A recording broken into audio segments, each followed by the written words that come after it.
शुरू करने के पहले देश के युवाओं के नाम एक गीत है। अगर आप सब कहें तो ये क्रांतिकारी गीत है। मैं एक एक लाइन में गाता नहीं हूं अच्छा, लेकिन इसके बोल बहुत अच्छे हैं, इसके भाव बहुत अच्छे हैं। मैं एक एक लाइन बोलूंगा, अगर आप सब लोग मेरे पीछे पूरे क्रांतिकारी भाव से मेरे पीछे पीछे बोलेंगे आप लोग, गाएंगे मेरे साथ? ठीक है। क्रांति है पुकारती तू सो रहा जवान है, क्रांति है पुकारती तू सो रहा जवान है, क्रांति की तू आन और क्रांति की तू शान है, क्रांति की तू आन और क्रांति की तू शान है, क्रांति है पुकारती तू सो रहा जवान है, क्रांति है पुकारती तू सो रहा जवान है, क्रांति की तू आन और क्रांति की तू शान है, क्रांति की तू आन और क्रांति की तू शान है।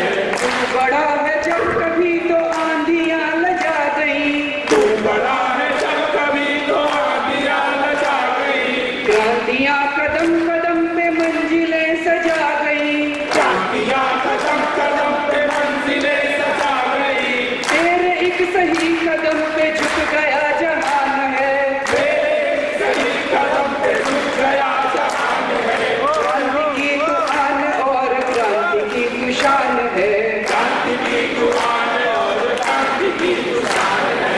मार्ग की मुसीबतों से कब्र की जवानियां, मार्ग की मुसीबतों से कब्र की जवानियां, युग चुनौतियों के डर से कब झुकी जवानियां, चुनौतियों के डर से कब झुकी जवानियां, उठ कदम बढ़ा कि तेरी सांस में तूफान है, उठ कदम बढ़ा के तेरी सांस में तूफान है, क्रांति की तू आन और क्रांति की तू शान है, क्रांति की तू आन और क्रांति की तू शान है। भारत माता की, भारत माता की। साथियों, पिछले एक साल से भ्रष्टाचार के खिलाफ अन्ना हजारे जी के नेतृत्व में ये आंदोलन चल रहा है। आप सब लोग 1.5 साल पहले सोच के देखिए, 1.5 साल पहले हम लोग सोच भी नहीं सकते थे कि सारा देश इस तरह से भ्रष्टाचार के खिलाफ इकट्ठा हो जाएगा। इस आंदोलन ने इस देश के सारे लोगों को भ्रष्टाचार के खिलाफ जोड़ दिया। हर धर्म के लोग जुड़ गए, हिंदू, मुस्लिम, सिख, ईसाई, हर किस्म के लोग जुड़ गए, हर जाति के लोग जुड़ गए, अमीर गरीब हर किस्म के लोग इस आंदोलन के साथ जुड़े। 1.5 साल पहले अगर आप आपस में बात करते तो लोग कहते थे इस देश का कुछ नहीं हो सकता, ये देश तो बिल्कुल गर्त में जाएगा, कुछ भी नहीं हो सकता था। आज अगर आप आपस में बात करें तो लोग कहते कुछ हो तो सकता है।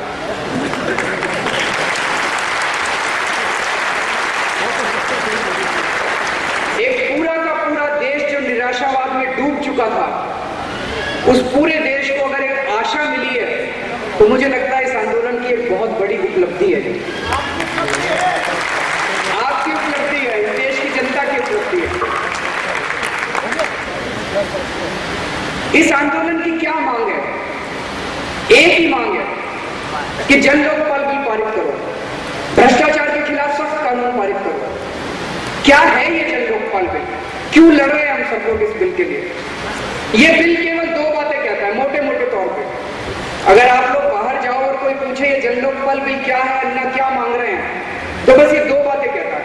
एक ये कि अगर कोई भ्रष्टाचार करे तो 6 महीने में जांच पूरी करो, ये केस लटकने नहीं चाहिए। 1 साल में मुकदमा पूरा करो, ताकि 1.5 से 2 साल के अंदर भ्रष्टाचारी व्यक्ति को जेल हो, उसकी संपत्ति जब्त की जाए और उसको नौकरी से बर्खास्त किया जाए।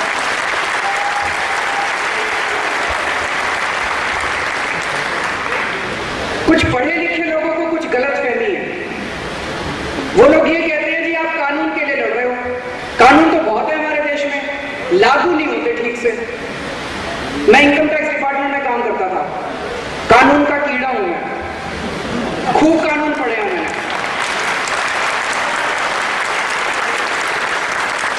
एक चीज आप समझ लीजिए कि सारी समस्या की जड़ ये कानून है। कानून खराब है, ऐसा नहीं है हाँ हमारे देश में बहुत कानून है, लेकिन ये कानून खराब है। भ्रष्टाचार से संबंधित जो कानून है सारे पढ़े हैं मैंने, इंडियन पीनल कोड पढ़ा है, प्रिवेंशन ऑफ करप्शन एक्ट पढ़ा है, सारे कानून पढ़े हैं। ये कानून गड़बड़ है, ये भ्रष्टाचारियों को सजा दिलवाने के लिए नहीं, भ्रष्टाचारियों को संरक्षण देने के लिए बनाया गया है। एक छोटा सा उदाहरण दूंगा मैं। अगर कोई भ्रष्टाचार करे ऑफिसर या नेता और पकड़ा जाए और साबित हो जाए कोर्ट के अंदर, तो कानून में ये कहीं नहीं लिखा कि जो पैसा उसने रिश्वत में दिया था वो पैसा उसको वापस करना पड़ेगा, वो पैसा उसका हुआ। प्रिवेंशन ऑफ करप्शन एक्ट में कहीं ये कानून में नहीं लिखा हुआ कि जो रिश्वत उसने ली थी या जो चूना उसने सरकार को लगाया वो उससे रिकवर किया जाएगा, वो पैसा उसका हुआ। तो अब जैसे राजा है, राजा ने 1,76,000 करोड़ रुपए का सरकार को चूना लगाया और कहा जाता है सुप्रीम कोर्ट में एफिडेविट फाइल हुआ था कि उसने 4,000 करोड़ रुपए की रिश्वत ली। तो प्रिवेंशन ऑफ करप्शन एक्ट में उसको 7 साल की सजा मिल सकती है मैक्सिमम, लेकिन वो 4,000 करोड़ रुपए उसका हुआ। ये हमारे देश का एंटी करप्शन लॉ है, हमारे देश का कानून है। ये तो बड़ा अच्छा सौदा, आप सारे कहोगे 7 साल हमें भी भेज दो, 4,000 करोड़ रुपए हमें भी दे दो। इसीलिए इस जन लोकपाल बिल में हम लोगों ने डाला था कि अगर कोई भ्रष्टाचार साबित हो किसी के खिलाफ, तो जो रिश्वत ली उसने वो नहीं, जितना चूना उसने सरकार को लगाया वो पैसा उससे रिकवर होना चाहिए पूरा का पूरा, उसकी संपत्ति जब्त की जाए और उसको पैसा रिकवर होना चाहिए। 4,000 करोड़ रुपए नहीं, 1,76,000 करोड़ रुपए राजा से रिकवर किए जाने चाहिए। दूसरी बात इस कानून में लिखी है जन लोकपाल बिल में कि आप जब सरकारी दफ्तर में काम कराने जाते हो, राशन कार्ड बनवाना है, इनकम टैक्स का रिफंड लेना है, पासपोर्ट बनवाना है, वृद्धावस्था पेंशन है, विधवा पेंशन है, कुछ भी काम करवाना है, रिश्वत देनी पड़ती है, नहीं तो काम ही नहीं करते, चक्कर पे चक्कर लगवाते रहते हैं। इस कानून में हमने लिखा कि अगर कोई काम समय पे ना हो, समय सीमा तय करो हर काम की, ये काम 15 दिन में, ये काम, अगर उतने काम समय में काम ना हो तो लोकपाल की ये जिम्मेदारी होनी चाहिए कि दोषी अधिकारी की तनख्वाह काटे, वो आपको मुआवजे के रूप में दी जाए।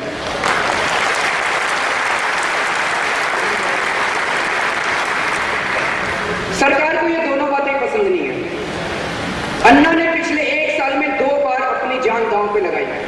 74 साल का बूढ़ा है वो, क्या चाहिए उसको? उसका तो कोई परिवार नहीं है, मंदिर में जीता है, ना तो उसको दौलत चाहिए ना उसको नाम चाहिए, बहुत नाम कमा चुके हैं अन्ना साहब। उन्होंने अपनी 2 बार जान दांव पे लगाई है, लेकिन बार बार सरकार ने धोखा दिया।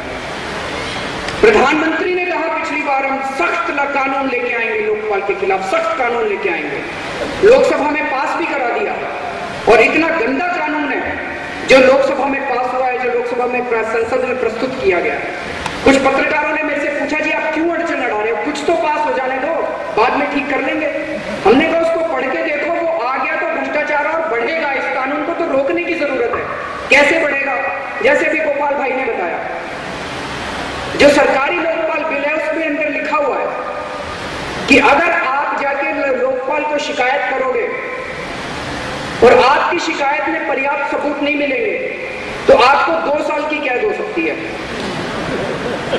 और अगर भ्रष्टाचारी के खिलाफ साबित हो गया मामला तो भ्रष्टाचारी को 6 महीने की कैद होगी। तो ये कानून हमारे खिलाफ है कि ये कानून भ्रष्टाचारियों के खिलाफ है? दूसरा, आज तक अगर कोई ऑफिसर भ्रष्टाचार करते हुए पकड़ा जाता था तो कोर्ट में जब उसका ट्रायल होता था तो उसको अपना वकील खुद करना पड़ता था। सरकार के दिल के अंदर भ्रष्टाचारियों के लिए इतनी दया है कि पहली बार इस कानून में लिखा है कि भ्रष्टाचारी अफसर को सरकार फ्री में वकील देगी। इस कानून में लिखा है। जब मनमोहन सिंह साहब कहते हैं हम सख्त लोकपाल बिल लाएंगे, ये सख्त लोकपाल बिल है डॉक्टर मनमोहन सिंह का। कोई पार्टी नहीं चाहती, ऐसा नहीं कि बस कांग्रेस नहीं चाहती, कोई पार्टी नहीं चाहती लोकपाल बिल।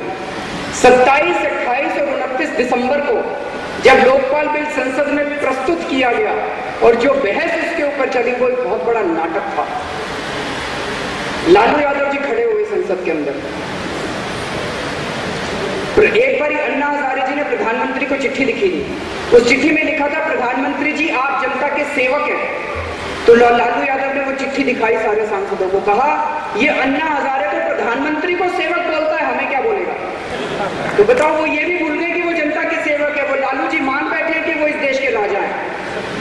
जनतंत्र के अंदर जनता के प्रतिनिधि जनता के सेवक होते हैं, ये उनके दिमाग में ही नहीं है, थ्योरी में भी नहीं मानते। है नहीं ऐसा, लेकिन वो थ्योरी में भी नहीं मानते हम जनता के सेवक हैं। मुलायम सिंह जी खड़े हुए, मुलायम सिंह जी ने खड़े होकर कहा कि अगर अन्ना हजारे का लोकपाल बिल आ गया तो हम सारे लोगों को दरोगा पकड़ के जेल में डाल देगा। अब मैं ये पूछना चाहता हूं आप सबसे कि दरोगा शरीफ आदमी को जेल में डालता है कि चोर को जेल में डालता है? चोर को जो डालता है जेल में, तो मुलायम सिंह जी को ये क्यों लगा कि उनको जेल में डाल देगा?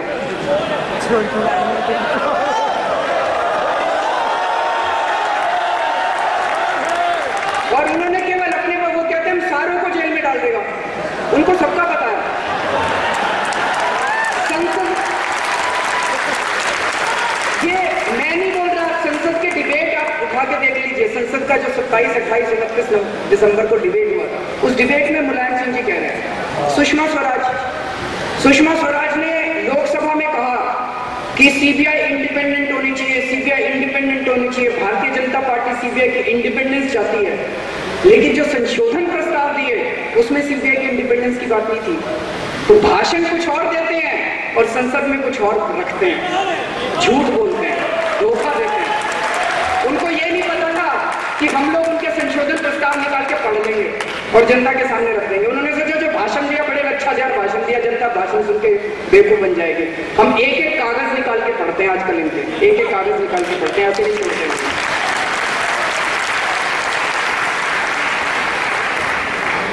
हमने बहुत सोचा, हमें पहले ये लगता था कि अगर लाखों करोड़ों लोग सड़कों के ऊपर आ जाएं और इनको ये लगे कि अगर हम चुनाव हार गए, वोट नहीं मिलेंगे, तो ये लोकपाल बिल पास कर देंगे। तो पिछली साल अगस्त में तो लाखों करोड़ों लोग सड़कों पे उतरे, फिर भी लोकपाल पास नहीं किया। हिसार में हम गए, हमने कहा इनको हराओ, हरा भी दिया जनता ने, फिर भी लोकपाल पास। तो हमने ये सोचा ये क्यों कर रहे हैं, तो समझ में आने लगा कि हमारे देश का जो मंत्रिमंडल है, 34 मंत्री हैं उस मंत्रिमंडल के अंदर। उन 34 में से 15 मंत्री ऐसे हैं, प्रधानमंत्री समेत, जिनके ऊपर भ्रष्टाचार के बड़े संगीन आरोप लगे हुए हैं। उन 15 मंत्रियों के खिलाफ भ्रष्टाचार के संगीन आरोप लगे हुए हैं। अगर कल ये मंत्रिमंडल लोकपाल बिल पास कर दे आज, तो कल इन 15 में से आधे से ज्यादा लोग कम से कम जेल चले जाएंगे, इनकी संपत्ति जब्त हो जाएगी और मंत्री पद से इनको इस्तीफा देना पड़ेगा।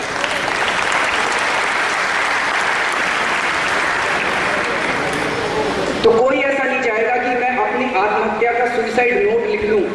कभी ये मंत्रिमंडल, ऐसा मंत्रिमंडल लोकपाल बिल पास करेगा कि आज पास करो और कल जेल जाना पड़ जाए। इसलिए इनको लगता है चुनाव तो बाद में हारेंगे जीतेंगे देखा जाएगा, पहले जेल जाना तो रुके। तो इसीलिए ये लोग लोकपाल बिल पास नहीं कर। तो हमें ये लगने लगा कि जब तक ये मंत्रिमंडल का शुद्धिकरण नहीं होगा तब तक लोकपाल बिल पास नहीं हो सकता। क्या क्या आरोप है? ये 15 मंत्रियों के ऊपर आरोप हम लोगों ने नहीं लगाए, ये सीएजी ने लगाए, सुप्रीम कोर्ट ने लगाए, हाई कोर्ट ने लगाए, उन लोगों ने आरोप लगाए और उनकी जांच तक नहीं होती इस देश में। प्रधानमंत्री के ऊपर आरोप लगाया, सीएजी ने लगाया। सीएजी का यह कहना है कि 2006 से 2009 तक प्रधानमंत्री इस देश के कोयला मंत्री भी थे, कोयला विभाग भी उनके पास था। उस दौरान उन्होंने कोयले की खदानें अनाप शनाप दामों पे फ्री में, लगभग फ्री में उन्होंने कई कंपनियों को बांट दी। 155 ब्लॉक उन्होंने कई कंपनियों को बांट बांट दिए, बिना नीलामी किए, बिना टेंडर निकाले, बिना ठेके दिए। इनको पसंद आया, इनको दे दी, चार खदानें इनको दे दी, 5 उनको दे दी, 6 उनको दे दी। क्यों दे दी भाई? भाई भतीजे तो नहीं लगते थे, कुछ ना कुछ तो दिया होगा उन्होंने, इसीलिए दे दी। प्रधानमंत्री कहते हैं मैं ईमानदार हूं, लगता हमें भी है ईमानदार है। तो वो पैसा लिया किसने? पार्टी में गया होगा या तो कहीं ना कहीं तो गया वो पैसा। तो उसके बाद जब हमने ये मुद्दा उठाया, है जी,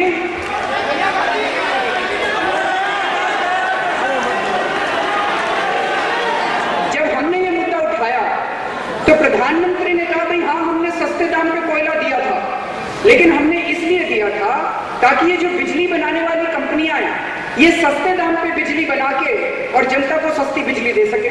बड़ी अच्छी बात है। लेकिन जब हमने लिस्ट देखी कंपनियों की तो उसमें बिजली बनाने वाली कंपनियां नहीं थी, अंडरवियर बनाने वाली कंपनियां थी। उनकी वेबसाइट पे है, आप जाके देख लो, कोयला मंत्रालय की वेबसाइट पे है, अंडरवियर बनाने वाली कंपनियों को कोयले की खदानें मिल गई, गुटखा बनाने वाली कंपनियों को कोयले की खदानें मिल गई, कैसेट बनाने वाली कंपनियों को कोयले की खदानें मिल गई। और कोयला सचिव बार बार प्रधानमंत्री को कहते रहे लिख के फाइल पे कि नीलामी कीजिए, नीलामी कीजिए, देश का नुकसान हो रहा है, नीलामी कीजिए। प्रधानमंत्री नहीं माने। अब प्रधानमंत्री कह रहे हैं कि अगर ये साबित हो जाता है कि मैंने गड़बड़ की है तो मैं संन्यास ले लूंगा। कई लोग वैसे कह रहे हैं संन्यास क्या लोगे, फिर तो जेल जाओगे। लेकिन ये साबित कैसे होगा? कौन साबित करेगा? जांच तो करानी पड़ेगी। कौन जांच करेगा? वो कहते हैं सीबीआई जांच करेगी। और सीबीआई सीधे सीधे प्रधानमंत्री के अंडर में आती है, प्राइम मिनिस्टर को रिपोर्ट करती है सीबीआई सीधे सीधे। वो कहते हैं मैं अपने अंडर में जो एजेंसी आती है उसी से जांच कराऊंगा। ये तो हो ही नहीं सकता। वो एजेंसी 6 महीने के बाद रिपोर्ट देगी प्रधानमंत्री निर्दोष हैं, प्रधानमंत्री पाक साफ है, उसकी रिपोर्ट तो पता है। हमने कहा आप इंडिपेंडेंट जांच कराओ, स्वतंत्र जांच कराओ, सुप्रीम कोर्ट के किसी रिटायर्ड अच्छे जज को ले लो, उसकी अध्यक्षता में जांच कराओ, वो उसको मानने के लिए तैयार नहीं है। तो इसका मतलब दाल में कुछ काला है, सारी दाल ही काली है, सारी दाल ही काली है। और ये हम नहीं कह रही है, सीएजी की रिपोर्ट में सारा लिखा हुआ है। सीएजी ने कहा है कि प्रधानमंत्री ने जो खदानें दी उस टाइम, उसकी वजह से देश को 2 लाख करोड़ रुपए का नुकसान हुआ है, 2 लाख करोड़ रुपए का। हमने प्रधानमंत्री को चिट्ठी लिखी, हमने कहा कि आप जांच बिठाइए, स्पेशल जांच दल बिठाइए। इन्होंने हमारे खिलाफ खूब आरोप लगाए, टीमन्ना के खिलाफ आरोप लगाए, मेरे ऊपर भ्रष्टाचार के आरोप लगाए, किरण बेदी पे भ्रष्टाचार के आरोप लगाए, प्रशांत भूषण पे आरोप लगाए, अन्ना हजारे पे आरोप लगाए। हमने कहा जांच बिठाओ और उस जांच दल से अपने 15 मंत्रियों की भी जांच करा लो और हमारे सारे टीमन्ना वालों की भी जांच करा लो। और जितनी सजा कानून के अंदर लिखी है, अगर टीमन्ना के किसी सदस्य के खिलाफ कुछ साबित हो जाए तो दुगनी सजा हमको दे दो। हम छाती चौड़ी करके अगर कह सकते हैं हमारी जांच करा लो, तो प्रधानमंत्री को डर क्यों लगता है जांच से? प्रधानमंत्री को अगर डर लगता है जांच से, इसका मतलब दाल के अंदर कुछ काला है और शक पैदा होता है कि प्रधानमंत्री पाक साफ नहीं है, कुछ ना कुछ तो गड़बड़ है, कहीं ना कहीं तो कुछ गड़बड़ है। अब प्रणब मुखर्जी साहब देश के राष्ट्रपति बनने वाले हैं।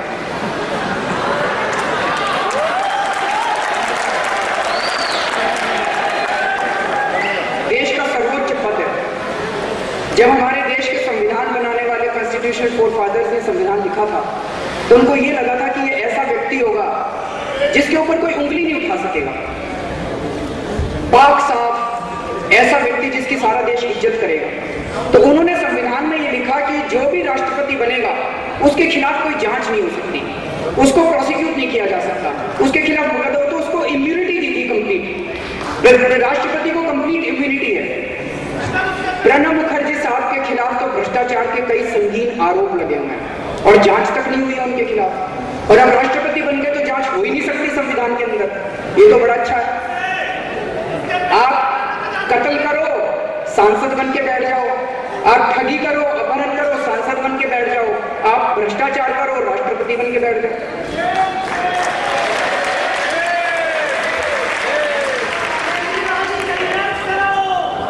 2008 के अंदर चावल का निर्यात किया गया, कई गरीब देशों को चावल का निर्यात किया भारत ने। उस चावल के निर्यात के अंदर भारी गड़बड़ हुई, भारी घोटाला हुआ। घाना की सरकार ने उसके ऊपर जांच बिठाई और अपनी जांच के बेसिस पे घाना की सरकार ने भारत की सरकार को चिट्ठी लिखी, 7 पेज की चिट्ठी। उस चिट्ठी की कॉपी हमारे पास है और कल हमने शाम को चिट्ठी वो सारे पत्रकारों में बांटी थी। घाना की सरकार ने उस चिट्ठी में भारत की सरकार को लिखा कि हमने ये जांच की है, हम आपसे निवेदन करते हैं कि आप अपने विदेश मंत्री और वाणिज्य मंत्री की जांच कराइए।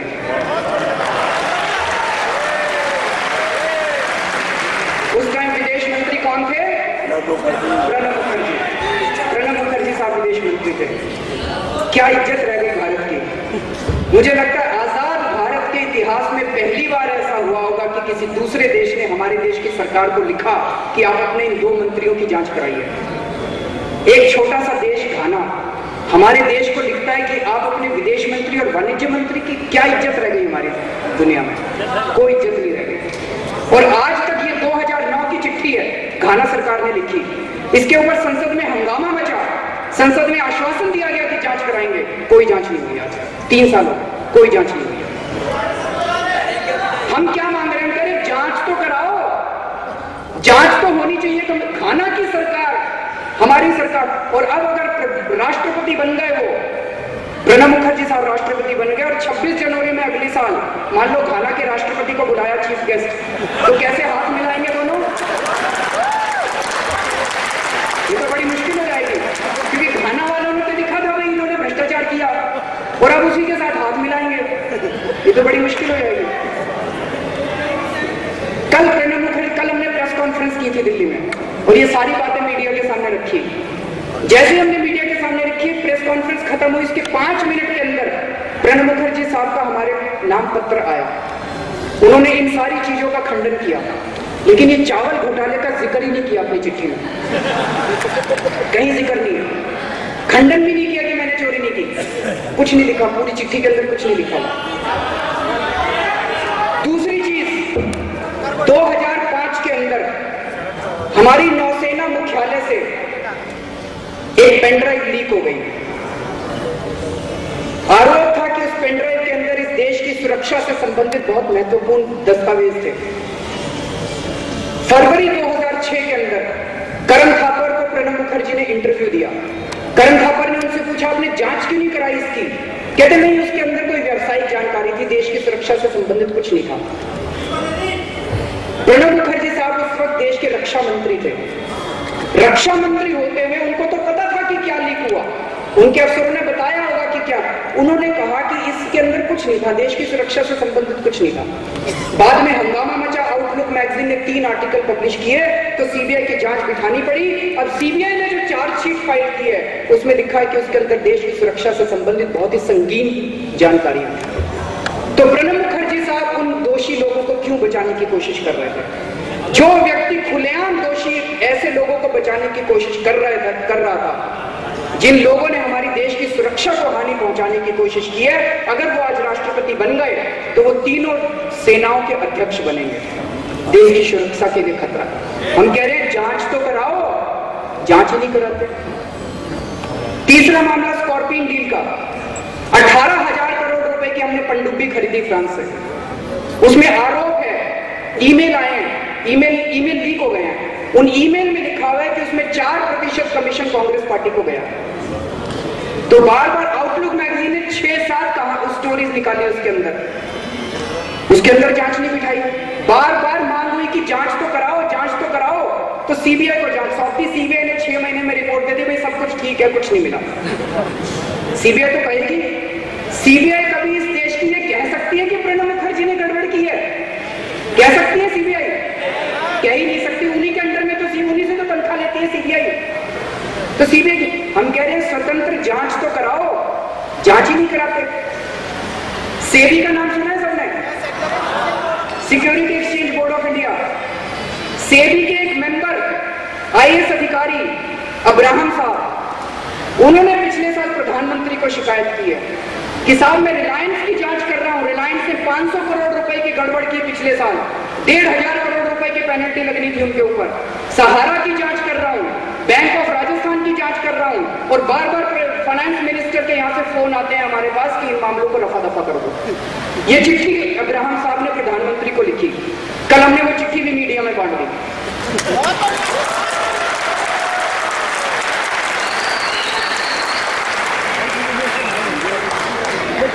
हम कह रहे हैं, हम क्या मांग कर रहे हैं, हम ये नहीं कह रहे हैं वो दोषी, हम कह रहे हैं जांच तो कराओ। वो जांच भी नहीं कराते। साथियों, एक चीज अच्छी तरह समझने की जरूरत है। एक आम आदमी इस देश में महंगाई की वजह से पिस रहा है। उसको रोटी खानी मुश्किल हो गई है, दाल खानी मुश्किल हो गई है, सब्जी खानी मुश्किल हो गई है, दूध पीना मुश्किल हो गई है, शिक्षा देनी मुश्किल हो गई है। एक आम आदमी की जिंदगी, और जब इनसे पूछा जाता है सरकार से, तो मैं काफी पढ़ा लिखा मानता हूं अपने आप को, मेरे को ही नहीं समझ आया, इतनी बड़ी बड़ी थ्योरी देते हैं कि फिस्कल डेफिसिट इतना हो गया, फिर मनी सप्लाई इतना हो गया, इन्फ्लेशन ऐसे हो गया, वैसे हो गया, ये समझ ही नहीं आता है महंगाई हो क्यों रही है। अब हमें समझ में आने लगा। कैसे समझ में आने लगा? हमने थोड़ी सी खुद एनालिसिस की अपने ऑफिस में बैठ के। हमारे देश का टोटल बजट कितना है? 14 लाख करोड़ रुपया, और सारे देश के सारे राज्यों का बजट मिला के कितना है? 10 लाख करोड़ रुपया। तो केंद्र सरकार का और राज्य सरकारों का दोनों का बजट मिला के पूरे देश का बजट कितना है? 24 लाख करोड़ रुपया। अब मैं आपसे ये पूछना चाहता हूं कि इस 24 लाख करोड़ रुपए में से आपके हिसाब से कितने प्रतिशत भ्रष्टाचार में जाता होगा?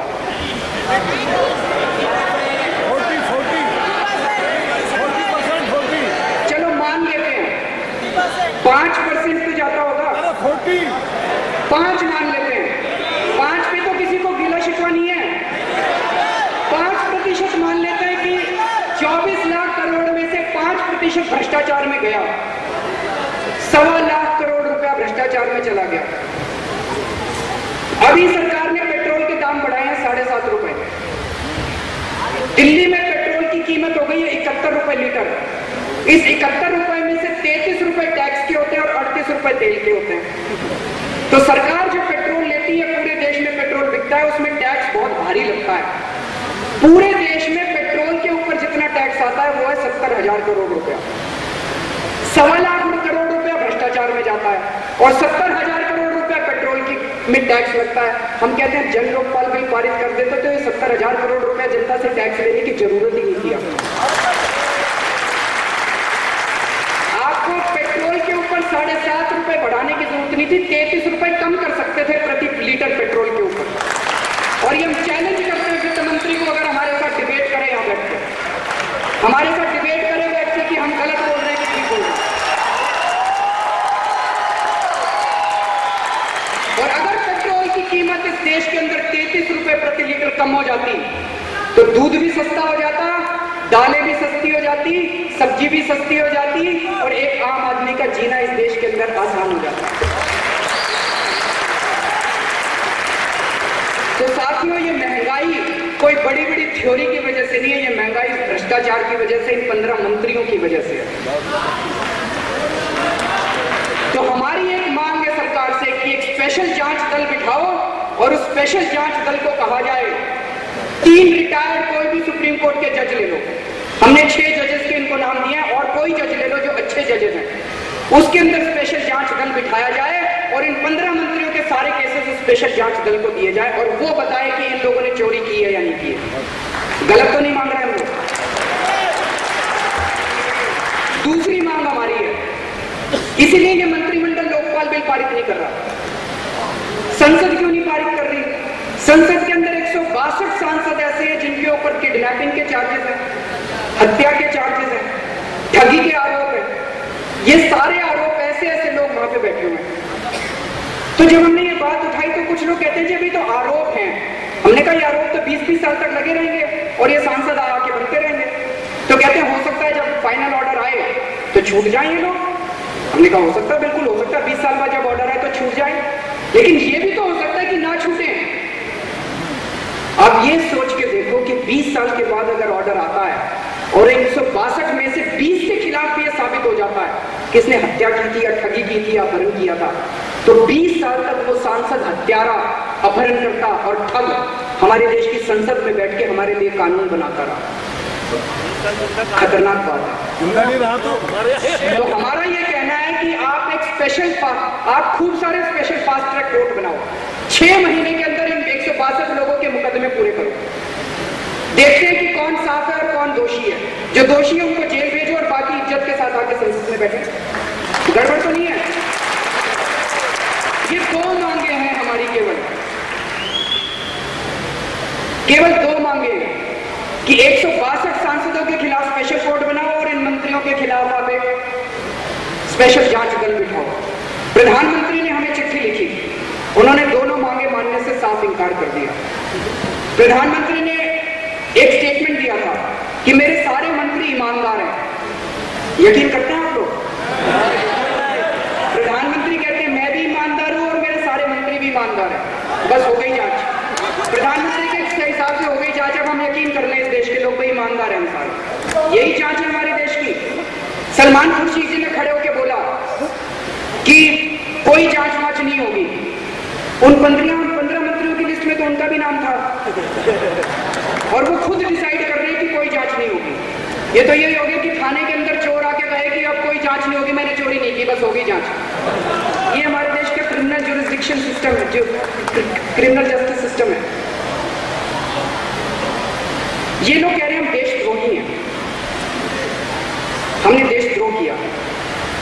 तो जैसा गोपाल भाई ने कहा था, अगर प्रधानमंत्री के खिलाफ आवाज, भ्रष्टाचार के खिलाफ आवाज उठाना देशद्रोह है, अगर प्रणब मुखर्जी के भ्रष्टाचार के खिलाफ आवाज उठाना देशद्रोह है, अगर चिदम्बरम के खिलाफ के भ्रष्टाचार के खिलाफ आवाज उठाना देशद्रोह है, अगर कपिल सिब्बल के भ्रष्टाचार के खिलाफ आवाज उठाना देशद्रोह है, तो हम बार बार देशद्रोह करते रहे।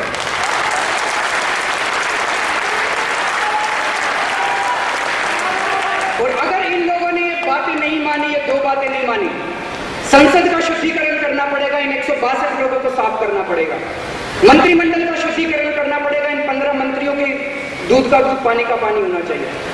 जब तक ये मंत्रिमंडल और संसद का शुद्धिकरण नहीं होगा, लोकपाल बिल नहीं आने वाला। कई लोग ये कहते हैं कि लोकपाल बिल को आप भूल गए, हम कह रहे भूले नहीं है, हमारा मकसद लोकपाल बिल है, लेकिन एक कदम और, जब तक इनका शुद्धिकरण नहीं होगा लोकपाल बिल नहीं आएगा। अगर इन्होंने ये बातें नहीं मानी तो 25 जुलाई से अनशन होगा, हम लोग बैठेंगे अनशन के ऊपर। अन्ना जी अब बहुत बूढ़े हो गए हैं, अन्ना जी की स्वास्थ्य ठीक नहीं रहता, तो पिछली हमारी कोर कमेटी की मीटिंग हुई थी, उसमें हम सब लोगों ने हाथ जोड़कर उनसे बहुत निवेदन किया। हमने कहा अन्ना जी अब हम आपको अनशन पे नहीं बैठने देंगे, आपका स्वास्थ्य ठीक नहीं है। हम यंग लोग हैं, हम जवान लोग हैं, हम बैठेंगे अनशन पे। मैं बैठूंगा, गोपाल राय बैठेंगे, मनीष सिसोदिया बैठेंगे, हम बैठेंगे अनशन पे 25 जुलाई से। इस बार आर या पार की लड़ाई है, बलिदान देने के लिए तैयार रहना।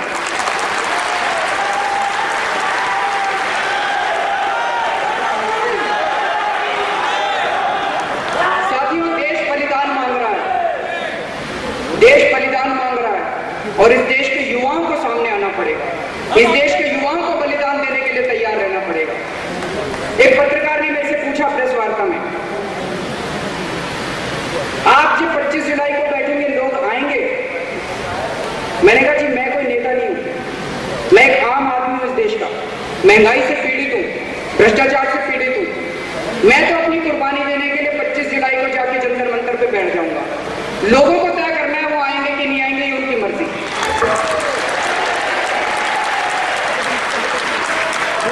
इंदौर आएगा, मध्य प्रदेश आएगा,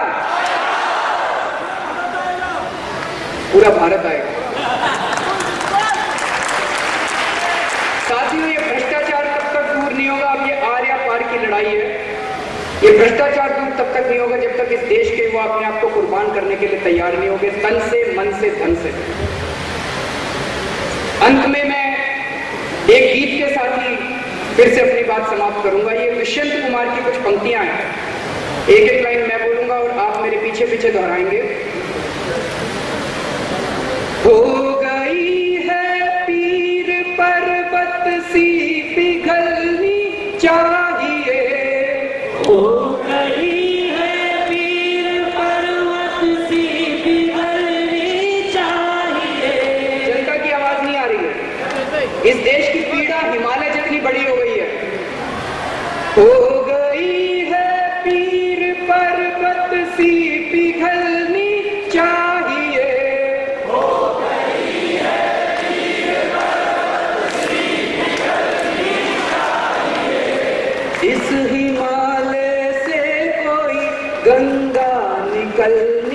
चाहिए।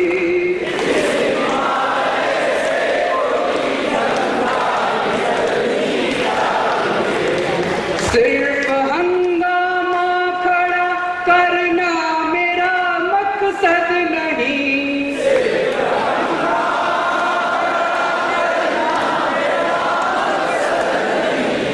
मेरी कोशिश है कि ये सूरत बदलनी चाहिए।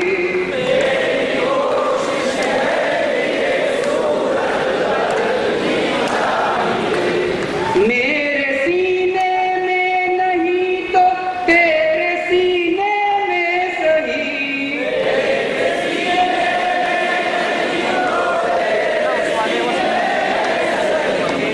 वो कहीं भी आग लेकिन आग जलनी चाहिए।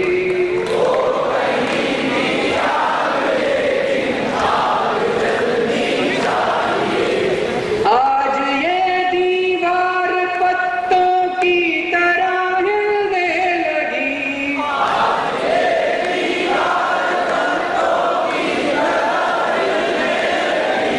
शर्त लेकिन ये है कि बुनियाद हिलनी चाहिए।